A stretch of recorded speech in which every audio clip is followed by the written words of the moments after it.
ये कहानी है राकेश और आरवी की। एक भाई जो अपनी बचपन खोकर भी मुस्कुराना नहीं भूला। एक बहन जिसके सपने मिट्टी की दरारों में भी उगाते थे। राकेश चारपाई पर बैठा साइकिल का टूटा पेडल ठीक कर रहा था। उसके हाथों पर मिट्टी, चिकनाई और नन्ही सी थकान की लकीरें थीं। आरवी धीरे से उसके कंधे पर हाथ रखती है। भैया, आज स्कूल में टीचर ने कहा है कि हर कोई अपने परिवार की एक चीज बना कर लाए। मैं क्या बनाऊं? तू भैया बहन की ड्राइंग नहीं बनाएगी? पर उसमें घर भी तो दिखाना पड़ेगा ना भैया, और मेरा घर तो टूटा है। तो तू ये मत दिखा कि हमारा घर कैसा है, ये दिखा कि हमारी उम्मीद कैसी है। माँ सुधा की सेहत पिछले 1 साल से गिर रही थी। राकेश ने माँ के लिए पानी लाया। माँ मुस्कुराकर बोली, तू बहुत बड़ा हो गया रे राकेश, बचपन तो जैसे तूने छोड़ दिया है। राकेश बोल नहीं पाया क्योंकि सच यही था, वो बचपन जी नहीं रहा था, निभा रहा था। राकेश खेत में कुदाल चला रहा था।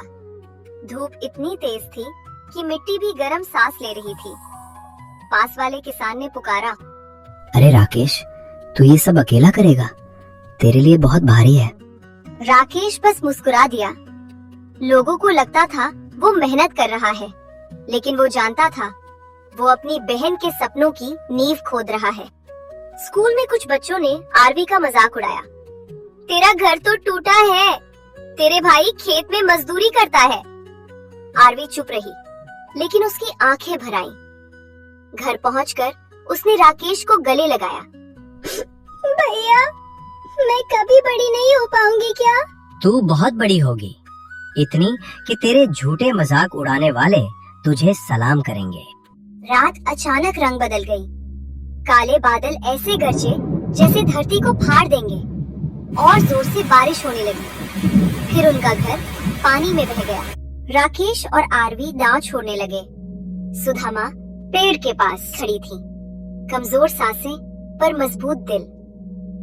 बच्चों, जाते हुए मुड़कर मत देखना, वरना मेरे आंसू तुम्हें रोक देंगे। लेकिन बच्चे कैसे ना देखते।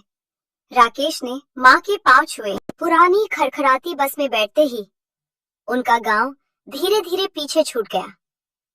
पहली बार राकेश के दिल ने कहा, अब पीछे जाना नहीं है। शहर की सड़कें इतनी तेज थीं कि आरवी को लगा हवा भी यहाँ दौड़ती है। ढाबे के मालिक मोटा पेट, छोटे बाल। काम चाहिए तो दिन में बर्तन, रात में झाड़ू। सोने का कमरा नहीं मिलेगा, जगह मैं पीछे दे दूंगा। राकेश के लिए ये बड़ा कदम था, पर उसने हाँ में सिर हिला दिया। भैया, आप इतने बड़े बर्तन धो लोगे? तू पढ़ाई कर, बाकी मैं संभाल लूंगा। मालिक ने जो जगह दी थी वो ढाबे के पीछे एक टूटी टीन की छत वाली झोपड़ी थी। फर्श पर गीली मिट्टी, जालों से भरी दीवारें, एक फटी हुई दरी। राकेश ने अपनी चप्पल दरी के नीचे रख दी ताकि बहन को कोई पत्थर न चुभे। आरवी लेट गई, धीमे से बोली, भैया, गांव वाला घर इससे अच्छा था। ये जगह नहीं, ये रास्ता है। हम घर बाद में बनाएंगे, बड़ा वाला। ढाबे पर 14-14 घंटे काम। राकेश के हाथों की त्वचा छिलने लगी, नाखूनों के नीचे से खून निकलने लगा। मालिक हर छोटी गलती पर चिल्लाता, ओए गांव के, ये बर्तन साफ करना नहीं आता? लेकिन हर रात वो वही गीली दरी पर बैठे बैठे अपनी किताब खोल लेता। नींद आंसू लेकर आती, लेकिन वो पढ़ता रहता। आरवी उसके पास बैठकर होमवर्क करती। दोनों की कापियां अलग थीं, पर संघर्ष एक था। एक शाम ढाबे में अचानक गैस की तेज गंध फैली। राकेश चिल्लाया, मालिक, पाइप लीक हो रहा है। भय, धुआं, आग, सब कुछ एक साथ। ढाबा आग में घिर गया। सब लोग भागे, पर राकेश ने देखा कि एक छोटा बच्चा काउंटर के पीछे फंसा था। वह बिना सोचे दौड़ पड़ा। धुआं उसकी आंखें जलाने लगा। हवा गरम लोहे जैसी थी, पर उसने बच्चे को खींचकर बाहर निकाला। मालिक कांपते हुए बोला, ओए, तूने मेरी जान बचाई। ये ले, कल से तू यहाँ नहीं काम करेगा, तू पढ़ेगा। तेरी स्कॉलरशिप रहने का कमरा सब मैं दूंगा। भैया आप सुपर हीरो हो।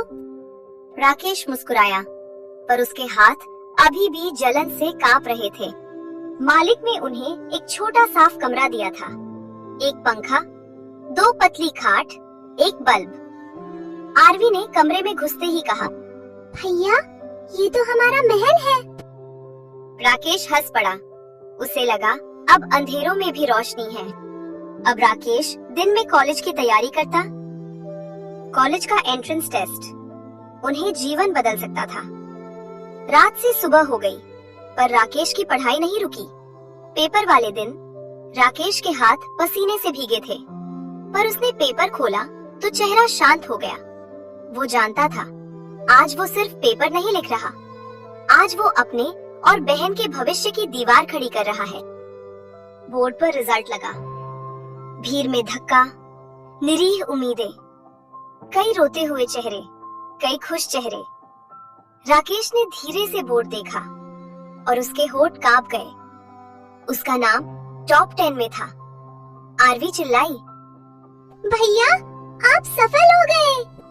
उस पल राकेश ने महसूस किया कि घर भले मिट्टी का था, पर उससे निकले बच्चे पत्थर के थे। फिर उसने अपनी बहन को MBBS की तैयारी करवाई। 5 साल बाद उसका रिजल्ट आया। उसने अपने जिले में द्वितीय रैंक हासिल की। फिर वो एक दिन बड़ी गाड़ी में अपने गांव आए। गांव के लोग देखकर हैरान हो गए। राकेश और आरवी दोनों ने अपनी माँ सुधा के पैर छुए। वाह मेरे बोचो, तुम दोनों ने तो मेरा सिर गर्व से ऊंचा कर दिया। बाद में राकेश ने एक बड़ा सुंदर घर बनवाया। गांव में दोनों भाई बहन की मिसाल देने लगे। भैया मुझे तुम पर गर्व है। और मुझे सबसे ज्यादा, क्योंकि अगर तू नहीं होती मैं आज यहाँ नहीं होता। दोनों चुप रहे, लेकिन उनके दिल बोल रहे थे। भाई बहन का रिश्ता दुनिया का सबसे मजबूत रिश्ता है।